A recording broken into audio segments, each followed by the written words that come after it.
Cutting toxic people off unapologetically is self-care. You know what I've learned the hard way? Cutting people off is not a bad thing. In fact, it's one of the highest forms of self-care. We live in a world that constantly tells us to be forgiving, to work things out, or to fight for our relationships, even when those relationships are sucking the life out of us. But the truth is, keeping toxic people in your life is like drinking poison and hoping it magically turns into water one day. It doesn't. And the longer you keep them around, the more it delays or even destroys the life you're meant to have. So today, I want to talk about why cutting toxic people off unapologetically is not just okay, but necessary. We're going to get into friends, family, romantic partners, coworkers, you name it. We'll talk about familiar toxic patterns, the importance of recognizing pink flags before they turn into red flags, and why manipulative people love to gaslight you into thinking you're the problem for protecting your peace. Let's start with the obvious. Toxic people are dangerous, not just in the dramatic sense, but in the subtle ways they chip away at your energy, your confidence, and your future. Think about it. Your environment shapes you. The people you spend time with influence your habits, your self-talk, and your worldview. If you're constantly around someone who belittles you, drains you, or sabotages you, that becomes your new normal. And when dysfunction becomes your normal, you stop aiming higher in life. I've seen people delay their dreams for years because they were too busy babysitting a toxic friend. I've seen people stay in relationships where they knew they were being mistreated, but they kept hoping the other person would change. Meanwhile, life kept passing them by.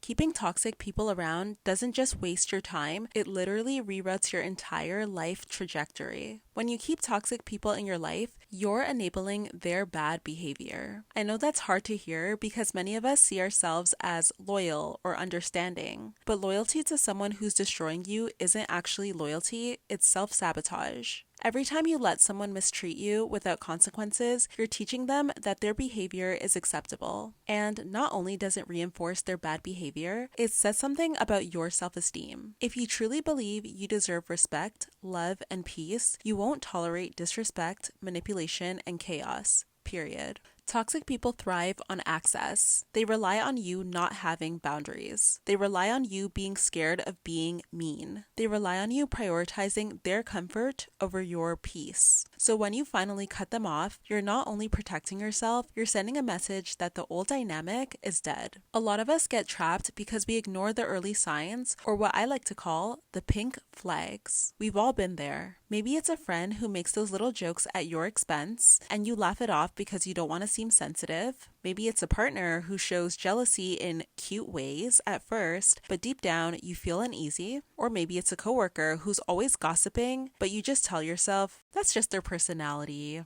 Those are pink flags. And if you don't address them early, they almost always evolve into red flags: disrespect, control, manipulation, and betrayal. It's better to cut someone off at the pink flag stage than to wait until you're knee deep in damage control. Waiting around to see if someone's toxicity gets worse is like ignoring a leaky pipe until your whole house floods. One thing toxic people love to do is flip the script. When you decide you're done and cut them off, they'll say things like, "Wow, you don't even communicate. You're so immature for walking away." Real adults fight for their relationships. But the truth is, healthy relationships are not supposed to feel like a battlefield. If every interaction feels like war, that's not love, that's trauma bonding. You don't owe anyone endless debates or a trial period of convincing them to treat you right. People know when they're mistreating you. They just hope you'll stay quiet about it. So no, you're not a bad communicator for walking away. You're just refusing to waste your life on conversations that go nowhere.